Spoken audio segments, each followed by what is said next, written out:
నమస్కారం వార్తా కిరణం వార్తలకు స్వాగతం నా పేరు లక్ష్మి వార్తల ముందుగా హెడ్లైన్స్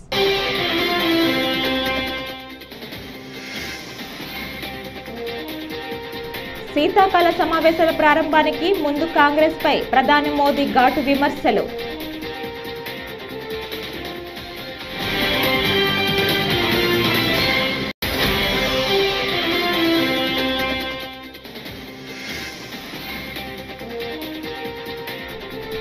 వంద కోట్లు ఇవ్వొద్దని అదానికి లేఖ రాశాం ఇక తెలంగాణను వివాదాల్లోకి లాక్కండి సీఎం రేవంత్ రెడ్డి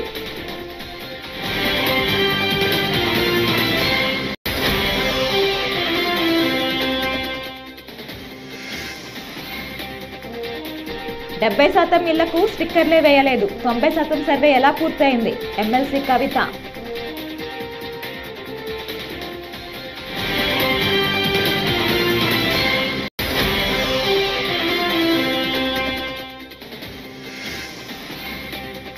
ఎవరెన్ని కుట్ర చేసినా పుష్ప 2 సినిమాని ఆపలేరని మాజీ మంత్రి అంబటి రాంబాబు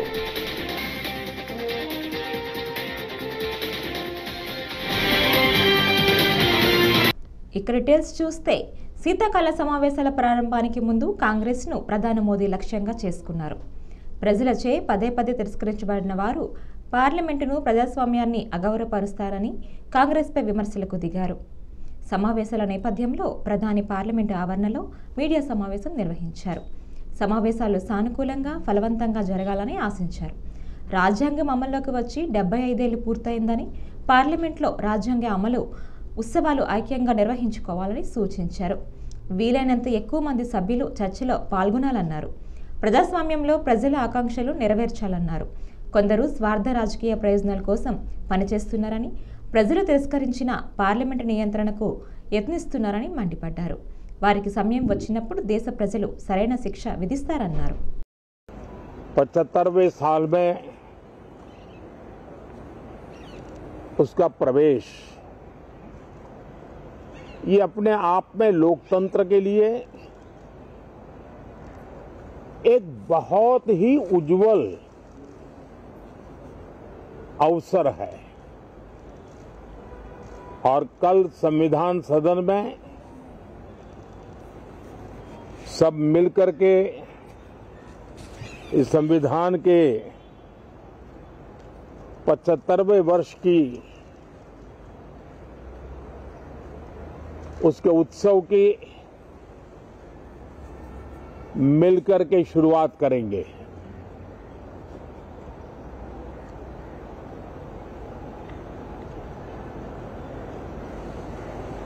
संविधान निर्माताओं ने संविधान निर्माण करते समय एक एक बिंदु पर बहुत विस्तार से बहस की है और तब जाकर के ऐसा उत्तम दस्तावेज हमें प्राप्त हुआ है. और उसकी एक महत्वपूर्ण इकाई है हमारी संसद.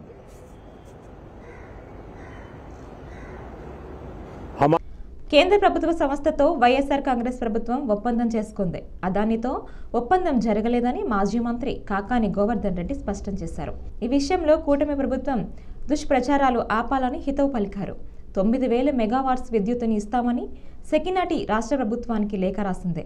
విద్యుత్ ఛార్జీలు కూడా తగ్గుతాయని ప్రభుత్వం భావించి ఈ ఒప్పందాన్ని చేసుకుంది. 2014-19 మధ్య యూనిట్ ధర ₹6.90కి చంద్రబాబు కొనుగోలు చేస్తే మా హయాంలో ₹2.49కే ఒప్పందం చేసుకున్నామని వెల్లడించారు. వీటన్నిటితో పాటు పాపం ఈ మధ్య బాలినేని శ్రీనివాసరెడ్డి గారు మాట్లాడాడని చెప్పి ఆయనతో ఒక పెద్ద అంశం వేశారు. పాపం బాలినేని శ్రీనివాసరెడ్డి గారు మా అందరికీ మిత్రుడే, మాతో పాటు కలిసి పనిచేసినటువంటి జగన్మోహన్ రెడ్డి గారి వల్ల ఎమ్మెల్యే అయ్యాడు, జగన్మోహన్ రెడ్డి గారి వల్ల మంత్రి అయ్యాడు. సమర్థవంతమైనటువంటి విద్యుత్ శాఖ ఆయనకి జగన్మోహన్ రెడ్డి గారు ఈయన సమర్థవంతుడు అని చెప్పి అప్పచెప్పాడు. అసలు నేను మంత్రిగా పనిచేశా, వాసన మంత్రిగా పనిచేశాడు, వాసనతో మాకు అనుబంధ సంబంధాలు ఉన్నాయి, నెల్లూరు జిల్లాకి ఇన్ఛార్జి మంత్రిగా పనిచేశాడు. ఇంత అసత్యాలు మాట్లాడతాడని నేను ఏ రోజు అనుకోలేదు. ఏదైనా చంద్రబాబు నాయుడు పవన్ కళ్యాణ్ దగ్గర మెహర్బానీ కావాలంటే నువ్వు వెళ్ళేదన్నా మాట్లాడచ్చు, కానీ జగన్మోహన్ రెడ్డి గారి మీద మాట్లాడడానికి, ఆ ప్రభుత్వాన్ని గురించి విమర్శించడానికి, ఆ ప్రభుత్వంలో బాధ్యతాయుతంగా పనిచేసినటువంటి వ్యక్తిగా నీకు మనసు ఎట్లా ఒప్పిందో నాకు అర్థం కావడం లేదు. ఎందుకు మాట్లాడుతున్నానంటే ఈ విషయం, క్యాబినెట్ గురించి మనకు తెలియదా, క్యాబినెట్ నిర్ణయాల గురించి మనకు తెలియదా, క్యాబినెట్ సమావేశం రేపు జరుగుతుందంటే వస్తున్నాను అంతలో మంత్రిగా పనిచేశానని చెప్తున్నావు. ఎంత హడావిడిగా ఉంటారు అధికారులు, ఎన్ని రకాలైనటువంటి అజెండాలు ఉంటాయి, ఎన్ని రకాలైనటువంటి ప్రయోజనాలు, రాష్ట్ర ప్రయోజనాలు ఉంటాయి, ఎన్ని రకాలైనటువంటి చట్టాలను తీసుకొస్తారు, ఎన్ని రకాలైనటువంటి విధానపరమైనటువంటి నిర్ణయాలు తీసుకుంటారు. ఆ నిర్ణయాలు తీసుకునేటువంటి సమయంలో రాత్రి బగుళ్ళు పనిచేసినా సరే అజెండా దగ్గరికి వచ్చేటప్పటికి కొన్ని మిస్ అవుతాయి, కొన్ని రాకుండా పోతాయి. జగన్మోహన్ రెడ్డి గారి దగ్గర బహుశా నువ్వు ఉన్నప్పుడే నేను మంత్రిగా లేను, నేను లేనప్పుడు నువ్వు మంత్రిగా ఉన్నావు కాబట్టి ఎన్ని సందర్భాలలో మేము అయ్యా ఇది మాకు అవసరం అని అంటే పాపం జగన్మోహన్ రెడ్డి గారు ఆ అవసరాన్ని దృష్టిలో ఉంచుకొని టేబుల్ అజెండా కింద అందరిని అడిగి ఏమయ్యా ఇదిగో ఈ మంత్రి ఇది అడుగుతున్నాడు, ఆయన నియోజకవర్గానికి ఆయన జిల్లాకు సంబంధించినటువంటి లేకపోతే ఆయన శాఖకు సంబంధించినటువంటి సమస్య, దీన్ని పరిష్కరించడానికి మనం టేబుల్ అజెండా కింద తీసుకొని మాట్లాడడానికి మీకు ఏదైనా అభ్యంతరం ఉందంటే అభ్యంతరం లేదు. బీసీ రిజర్వేషన్లకు సంబంధించి కామారెడ్డి డిక్లరేషన్ రాష్ట్ర ప్రభుత్వం యథావిధంగా అమలు చేయాలని బారాస ఎమ్మెల్సీ కల్వకుట్ల కవిత డిమాండ్ చేశారు. ఇప్పటికే అనేక బీసీ సంఘాలు మేధావులు ఇచ్చిన సూచనలు అమలుకు నోచుకోలేదన్నారు. హైదరాబాద్లో డెడికేటెడ్ కమిషన్ చైర్మన్ భూసాని వెంకటేశ్వరరావుకు ఆమె వినతి పత్రం అందజేశారు. అనంతరం కవిత మీడియాతో మాట్లాడారు. ఇవాళ ఇక్కడ భారతీయ జనతా పార్టీ వేసినటువంటి అఫిడవిట్ 2021లో సుప్రీంకోర్టులో బాజాబ్తా భారతీయ జనతా పార్టీ వేసినటువంటి ఒక అఫిడవిట్ నేను ఇవాళ మీ అందరి దృష్టికి కూడా తీసుకొస్తా ఉన్నాను. కులగణన చేపట్టము అని చెప్పి సుప్రీంకోర్టుకి డైరెక్ట్గా చెప్పినటువంటి సందర్భాన్ని కూడా హైలైటెడ్ పోర్షన్లో మేము చూపిస్తూ ఉన్నాం. సుప్రీంకోర్టు ఆఫ్ ఇండియా ముందు భారతీయ జనతా పార్టీ కులగణనలో మేము జనగణన చేయము, జనగణనలో మేము కులగణన చేయము, కాస్ట్ సెన్సెస్ చేయము అని చెప్పి ఖరాఖండిగా చెప్పినటువంటి party Bharatiya Janata party. Bharatiya Janata party డిఎన్ఏలోనే బీసీలకు, ఎస్సీలకు, ఎస్టీలకు ఒక వ్యతిరేకత నింపుకొని ఉండేటటువంటి పార్టీ ఆ పార్టీ. అటువంటి పార్టీలను, అటువంటి నాయకులను నిలదీసి మన హక్కుల్ని సాధించుకునేటటువంటి ప్రయత్నం చేయాలి. మీకు తెలుసు ఇక్కడ కాంగ్రెస్ ప్రభుత్వం ఏర్పడేటటువంటి సందర్భంలో కామారెడ్డి డిక్లరేషన్లో బీసీల కోసం మేము చాలా న్యాయం చేస్తామని చెప్పి 42% రాజకీయంగా రిజర్వేషన్లు ఇస్తాము, 20,000 కోట్లు సాలీనా పెట్టి 1,00,000 కోట్లు 5 ఏళ్లలో ఇస్తామని చెప్పి పెద్ద పెద్ద మాటలు చెప్పడం జరిగింది. మరి ఇవాళ కాంగ్రెస్ పార్టీ ఇచ్చినటువంటి ఆ కామారెడ్డి డిక్లరేషన్ని యథాతథంగా అమలు చేయాలని కూడా మేము కోరుతా ఉన్నాం. మేము ఈ ప్రభుత్వాన్ని ప్రశ్నిస్తూ ఉన్నాం. మీరు అధికారంలోకి వచ్చే కన్నా ముందే మీరు చెప్పినటువంటి 2 సుప్రీంకోర్టు తీర్పులు వచ్చి ఉన్నాయి. ఆ 2 సుప్రీంకోర్టు తీర్పులలో కూడా డెడికేటెడ్ కమిషన్ వేస్తేనే బీసీ కులగణన సాధ్యమవుతుందని చెప్పి ఉన్నారు. అయినప్పటికీ 11 నెలలు మేమందరం ఉద్యమం చేసేదాకా మీరు డెడికేటెడ్ కమిషన్ వేయలేదు. ఇవాళ డెడికేటెడ్ కమిషన్ వేస్తే వాళ్ళ కూర్చుందామంటే కుర్చీ లేదు, రాసుకుందామంటే పెన్ను లేదు. వేసినటువంటి డెడికేటెడ్ కమిషన్కి మెన్ అండ్ మెటీరియల్ ఇవ్వకుండా ఇవాళ మీరు బీసీలకు సంబంధించి నెల లోపట రిపోర్ట్ ఇవ్వాలని ప్రెషర్ పెడితే సెకితో సౌర విద్యుత్ ఒప్పందం అంశంలో తనకు ఏమాత్రం సంబంధం లేదని ఏపీ విద్యుత్ శాఖ మాజీ మంత్రి జనసేన నేత బాలినేని శ్రీనివాస్ రెడ్డి పునరుద్ఘాటించారు. CM Chandrababu, deputy CM Pawan Kalyan మెప్పు కోసమే తాను సెకీ ఒప్పందంపై మాట్లాడానని విమర్శిస్తున్నారని, ఎవరి మెప్పు కోసమో తాను పనిచేయటం లేదని గుర్తుపెట్టుకోవాలని బాలినేని అన్నారు. సెకితో ఒప్పందానికి సంబంధించి సీఎండీ దస్త్రం కూడా తన వద్దకు రాలేదన్నారు. వైసీపీ నేత చెవిరెడ్డి భాస్కర్ రెడ్డి చేసిన వ్యాఖ్యలకు ఆయన కౌంటర్ ఇచ్చారు. 1750 కోట్లు నేను కూడా ముడుపులు తీసుకుని చెప్పాలా ఏంటిది? What is this? అసలు సెకి వాళ్ళు వచ్చినప్పుడు కానీ నన్ను మీటింగ్ పిలిచారా లేకపోతే చేశారా? ఓకే, నేను తప్పు మాట్లాడుతున్నాను, అబద్ధం మాట్లాడుతున్నాను అనుకోండి, ఓకే సెక్రటరీ గారిని అడగండి. శ్రీకాంత్ గారు ఉన్నారు అప్పుడు సెక్రటరీ గారు, ఆయన నాకు బ్రీఫ్ చేసి సార్ క్యాబినెట్ పంపిస్తామంటే అప్పుడు పంపించాడు. ఎందుకంటే ఆయన మీద నమ్మకం. క్యాబినెట్ పంపించున్నాడు, మనకేముండదు సార్ క్యాబినెట్ పంపించినాడు. సో సెంట్ క్యాబినెట్ సంతకం పెట్టుకునేట్టు పంపిస్తామండి. క్యాబినెట్ పంపించడానికి కూడా సంతకం పెట్టే ఒప్పందమా? సిగ్గుతో ఒప్పందం పెట్టుకున్నాను ఆ రోజు, క్యాబినెట్ పంపించాను. దాన్ని నేను ఏదో ఒకరికి ఇచ్చి మాట్లాడుతాను. మళ్ళా నువ్వు రాజశేఖరుడి కుటుంబం వల్ల పైకి వచ్చావు అని మాట్లాడాడు. ఎస్, నేను మన పవన్ కళ్యాణ్ గారి పార్టీలో జనసేన పార్టీలో చేరిన రోజు కూడా చెప్పాను నేను, సార్ నాకు రాజకీయ భిక్ష పెట్టింది రాజశేఖర్ గారు. స్టిల్ ఐ స్టాండ్ ఇన్ నేను ఆ రోజు చెప్పాను. నేను పవన్ కళ్యాణ్ గారికి చెప్పాను, సార్ రాజశేఖర్ గారు నేను విలువల రాజకీయం చేశాను, దొంగ రాజకీయాలు చేయను, డైరెక్ట్గా నేను పవన్ కళ్యాణ్ గారు, నేను రాజశేఖర్ గారు నాకు రాజకీయ భిక్ష పెట్టారు సార్. ఆయన మీద ఎప్పుడు నాకు గౌరవం ఉంటుంది సార్. కానీ ఆయన కొడుకు ఆయన ఇదితోటి ఆయన ఎవరెన్ని కుట్రలు చేసినా పుష్ప 2 సినిమాని ఆపలేరని మాజీ మంత్రి అంబటి రాంబాబు అన్నారు. గతంలో ఎన్టీఆర్ సినిమాని కూడా ఆపాలని ప్రయత్నించారు, కానీ ఆపగలిగారా? ఇప్పుడు కూడా అంతే. సినిమా బాగుంటే ప్రజలే చూస్తారు. నేను పుష్ప 2 కోసం ఆసక్తిగా ఎదురు చూస్తున్నాను. పుష్ప పార్ట్ 1 హాలీవుడ్లో ఓ రేంజ్లో ఉంది. అందరినీ తలదన్నే స్థాయికి అల్లు అర్జున్ ఎదిగారు. అందుకే కొందరికి కడుపు మండుతున్నట్లుంది అని అంబటి రాంబాబు ఫైర్ అయ్యారు. అల్లు అర్జున్ గారి సినిమా మీద ఎంతమంది దుష్ప్రచారం చేసినా అది పార్ట్ 2 కదా. పుష్పాన్ని చూడకోకుండా ఎవడు ఆపలేడు. అక్కడ దాకా ఎందుకయ్యా? నందమూరి తారక రామారావు గారి కుటుంబం జూనియర్ ఎన్టీఆర్ సినిమాను చూడకుండా బహిష్కరించాలని ప్రయత్నం చేశారా? ఆపగలిగారా? అట్లాగే ఇప్పుడు ఆయన పేరు అల్లు అర్జున్ గారి సినిమాని ఆపాలని ప్రయత్నం చేస్తే ప్రజలు చూడరు. బాగున్న సినిమా ఏదైనా చూస్తారు. అరే రాజబాబు హీరోగా యాక్ట్ చేసిన సినిమా బ్రహ్మాండంగా చూసామా మేము? సినిమా బాగుంటే. ఎన్టీ రామారావు గారి సినిమాలు బాగోకపోతే ఫ్లాప్ అయినాయండి. ఏం చెప్తాం? సినిమా బాగుంటే ఎవరైనా చూస్తారు. అరచేతిని అడ్డుపెట్టి సూర్యకాంతిని ఆపలేరు. అదేవిధంగా ఇలాంటి ఎదవపోకళ్ళు పోయి సినిమాని ఆపలేరు అని మరొకసారి నిరూపించేటటువంటి కార్యక్రమం వస్తుంది. అల్లు అర్జున్ అయినా లేదా జూనియర్ ఎన్టీఆర్ అయినా లేకపోతే మరొకరైనా సినిమా బాగుంటే ఎవరైనా చూస్తారు, బాగోపోతే ఎవరు చూడరు. నాకు తెలిసి అందరూ ఉవ్విళ్ళూడుతున్నారు. పుష్ప 2 చూద్దాం, దానిలో ఎంత బ్రహ్మాండంగా ఉంటుందని అందరూ ఎదురు చూస్తున్నారు. నేను కూడా ఎదురు చూస్తున్నా.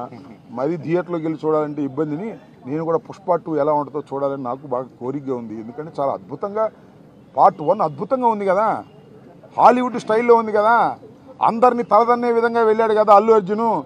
అందువల్ల బాగా జలసిగా ఉంది కొంతమందికి. మీ జలసి వల్ల మీ కడుపులు పుచ్చిపోతాయి, గుర్తుపెట్టుకోండి. స్కిల్ యూనివర్సిటీకి ఇస్తామన్న 100 కోట్లు ప్రభుత్వం ఖాతాలో వేయకుండాని తాము అదానికి లేఖ రాశామని తెలంగాణ సీఎం రేవంత్ రెడ్డి వెల్లడించారు. అమెరికాలో కేసు తదితర పరిణామాల నేపథ్యంలో అదానీ నుంచి 100 కోట్లు స్వీకరించకూడదని నిర్ణయించుకున్నట్లు చెప్పారు. అనవసర వివాదాల్లోకి తెలంగాణను లాగవద్దని విజ్ఞప్తి చేశారు. ఈ రోజు ఆయన ఢిల్లీలో మీడియా సమావేశంలో మాట్లాడుతూ ఆయన అదానీ ఇచ్చిన 100 కోట్ల విరాళాన్ని తిరస్కరిస్తున్నట్లు ప్రకటించారు. విమర్శల దృష్ట్యా ఈ విరాళం తిరస్కరించినట్లు వెల్లడించారు. గత 4-5 రోజులుగా దేశవ్యాప్తంగా దుమారం, వివాదం, వాదనలు, ప్రతివాదనలు, ఆరోపణలు, ప్రత్యారోపణలు జరుగుతూ ఉన్నాయి. దానికి Gautam Adani group of companies కేంద్ర బిందువుగా ఈ చర్చలు కొనసాగుతున్నాయి.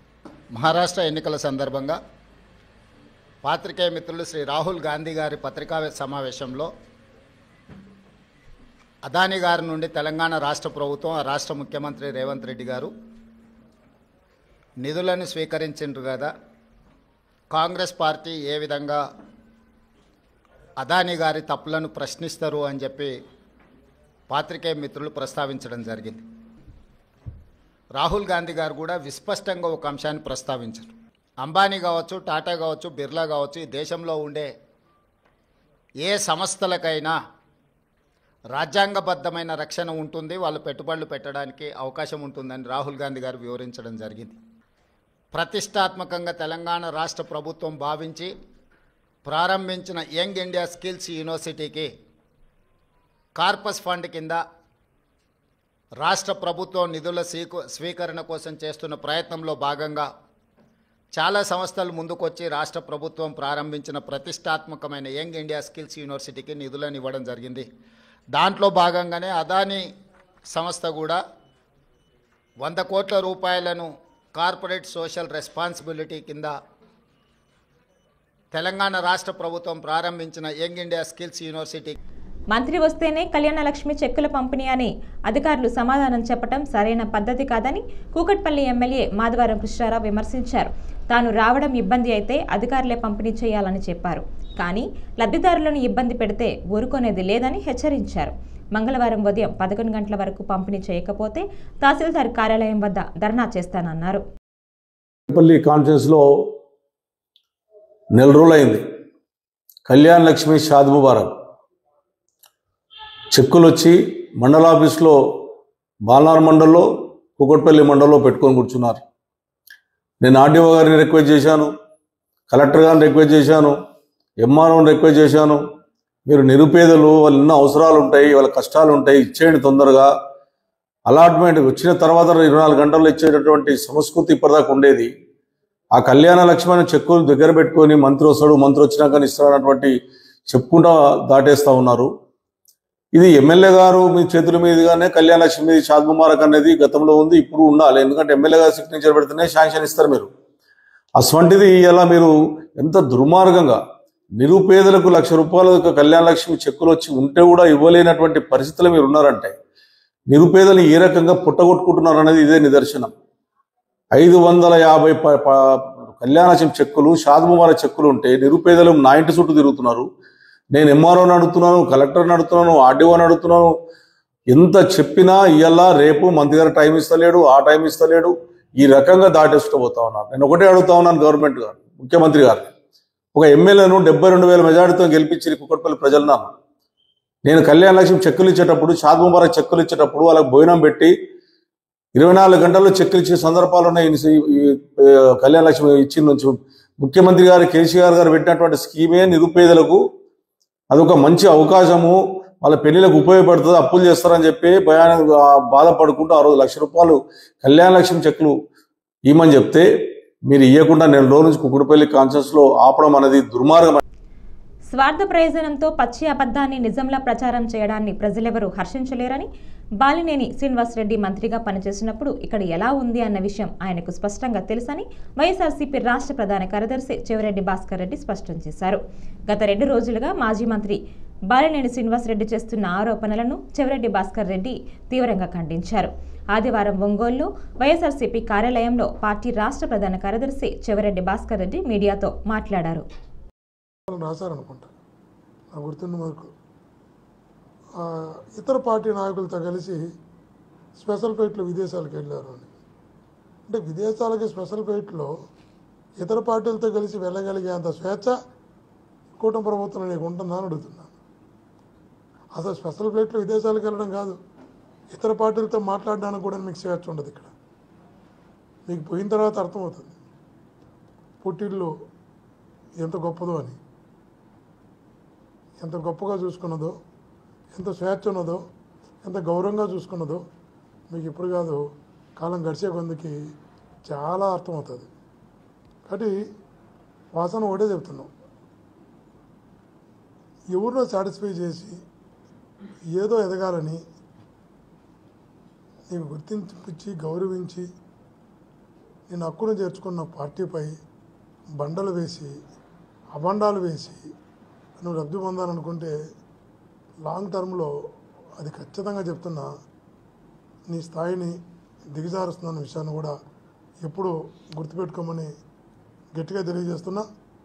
ఏదేమైనా కూడా ఆత్మీయులారా, ఆధారాలతో, సాక్ష్యాలతో, నిజాలతో సంబంధం లేకుండా జగనన్న వ్యక్తిత్వాన్ని హననం చేయడానికి వాసన లాంటి వాళ్ళు ప్రయత్నం చేసినా, వాసనను అడ్డు పెట్టుకొని ఎవరు ప్రయత్నం చేసినా అది వాళ్ళకే తగులుతున్న విషయాన్ని కూడా గుర్తుంచుకోవాలి. ఇంతకుముందు కూడా ప్యారడైజ్ పేపర్స్ అని రకరకాల ఆరోపణలు చేశారు. చివరికి అర్థమైనాయి 2017 అనుకుంటా. 19లో రిజల్ట్స్ ఎలా వచ్చాయో మనకంతా కూడా తెలుసు. కాబట్టి వాసన మళ్ళా చెప్తున్నాం, నేను ఎక్కడ ఎంపీగా పోటీ చేసినా, ఎక్కడ ప్రతి పల్లి తిరిగా, ప్రతి ఊరు తిరిగా, ఇక్కడ ప్రజలు ఇట్లాంటి మనస్తత్వాన్ని అంగీకరించిన విషయాన్ని మీకు తెలుసు, నాకు తెలుసు. ఈ వార్తలు ఇంతటితో సమాప్తం. నమస్కారం.